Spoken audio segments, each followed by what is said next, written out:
Olá pessoal, vamos começar hoje a tratar do terceiro setor e da administração paraestatal.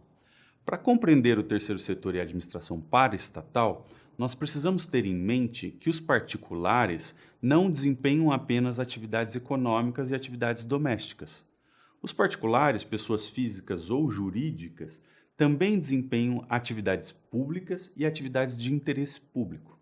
Vejam, o município é titular de serviços de iluminação pública, de transporte coletivo, de serviços de saneamento e assim por diante.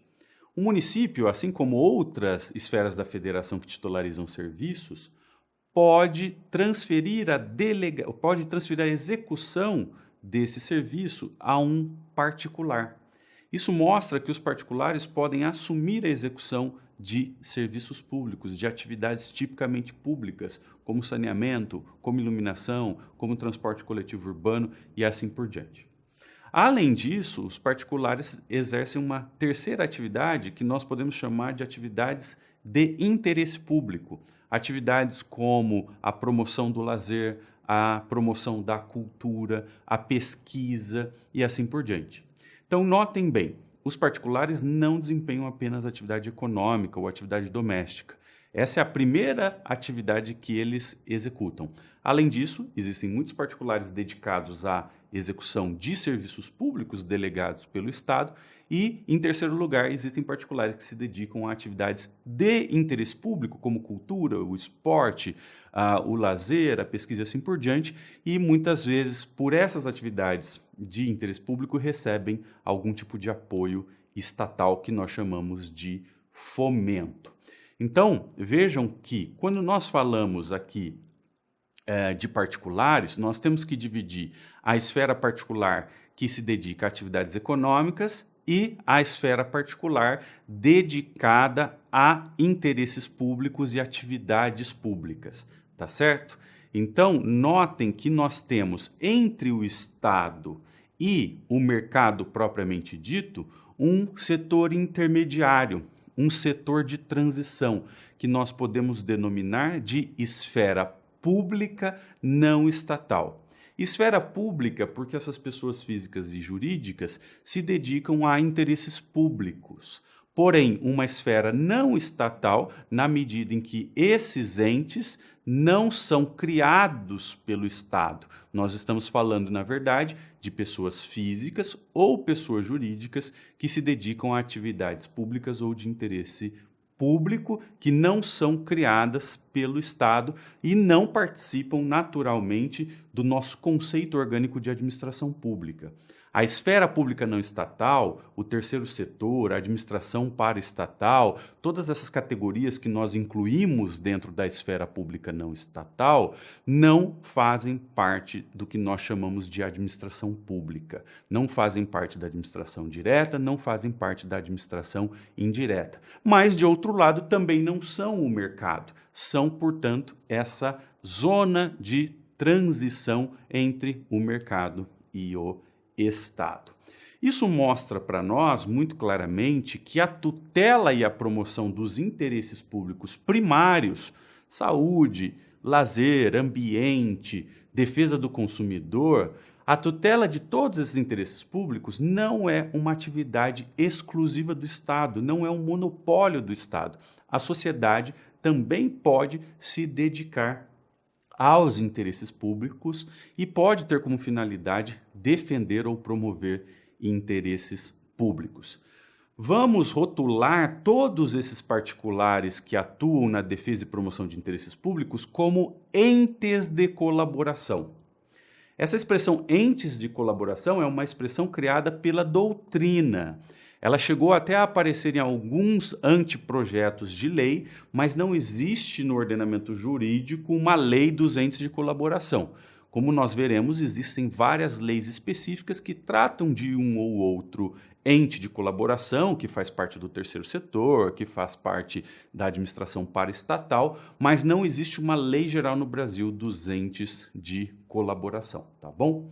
Outra coisa importante, se nós olharmos bem todas as situações em que os particulares contribuem com o Estado, nós chegaremos à conclusão que essa expressão teórica, entes de colaboração, pode ser definida de maneira ampla ou de maneira estrita, de maneira mais concentrada ou limitada.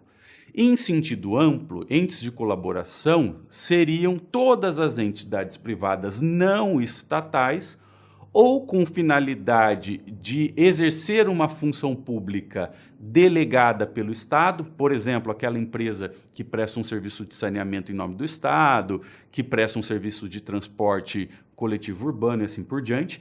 Então, independentemente dela ter finalidade lucrativa, ela está ali executando uma função pública. E, além disso, em sentido amplo, nós incluiríamos todas aquelas entidades privadas sem fins lucrativos que são beneficiadas pelo fomento estatal pelo fato de se dedicarem ao interesse público. Então, num sentido amplíssimo, nós podemos incluir nessa expressão entes de colaboração todas as entidades privadas, independentemente de terem ou não finalidade lucrativa, que se dedicam, a alguma finalidade de interesse público, à execução de serviço público, à execução de uma atividade de interesse público e assim por diante. Em sentido estrito, e eu diria a todos vocês que esse é o sentido mais comum dessa expressão, entes de colaboração seriam definidos como todas as entidades privadas e sem fins lucrativos que se dedicam a tarefas de interesse público não exclusivas do Estado e com seu fomento. Então vejam, num sentido mais estrito, a expressão entes de colaboração exclui as empresas delegatárias de serviços públicos e os outros particulares, como indivíduos que sejam delegatários de serviços públicos, tá certo? Num sentido estrito, nós vamos falar de entes de colaboração para indicar apenas os particulares sem finalidade lucrativa que se dedicam a tarefas de interesse público e muitas vezes recebem fomento estatal. É nesse sentido que nós vamos definir terceiro setor e entes paraestatais. Quando nós falamos de terceiro setor e entes paraestatais, nós estamos falando de entes de colaboração que, em regra, não têm finalidade lucrativa, se dedicam ao interesse público e recebem fomento estatal. Então, tomem aí nota, não é? Essa expressão terceiro setor e ente paraestatal seguem essa visão mais restrita da expressão entes de colaboração. Quais são as características centrais desses vários entes de colaboração? Bom, em primeiro lugar, eles são particulares, eles não são o Estado, eles não fazem parte da administração pública. Eles têm personalidade de direito privado. Podem ser pessoas físicas e jurídicas. Na maior parte das vezes, eles são pessoas jurídicas, tá bom? Em segundo lugar, são instituídos pelos próprios particulares. Em terceiro lugar, desempenham atividades sociais ou assistenciais não exclusivas do Estado. Em quarto lugar, geralmente atuam com fomento, ou seja, recebem algum tipo de incentivo público. Em quinto lugar, eles frequentemente, por conta desse incentivo público que recebem, têm algum vínculo com a administração pública. Por exemplo, celebram com a administração um contrato de gestão, um termo de parceria, um termo de fomento, enfim, há vários nomes para batizar esses vínculos dos entes de colaboração, dos entes do terceiro setor com a administração pública.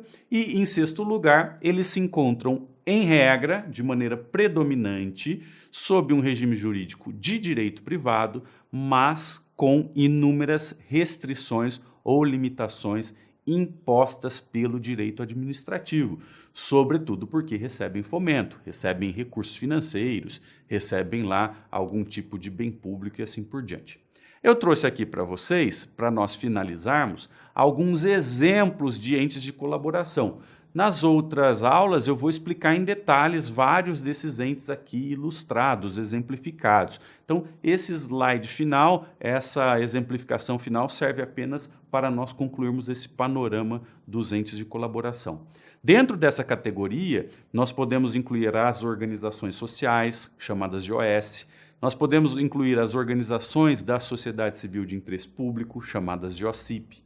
Nós podemos incluir as organizações da sociedade civil, OSC. Nós podemos incluir as entidades do Sistema S, SESI, SESC, SENAI, SENAC e assim por diante. Nós podemos incluir fundações de apoio, como a FIP, que é a Fundação de Apoio da Universidade de São Paulo, a FIA, a Fundação Vanzolini, enfim, várias entidades fundacionais que apoiam instituições públicas.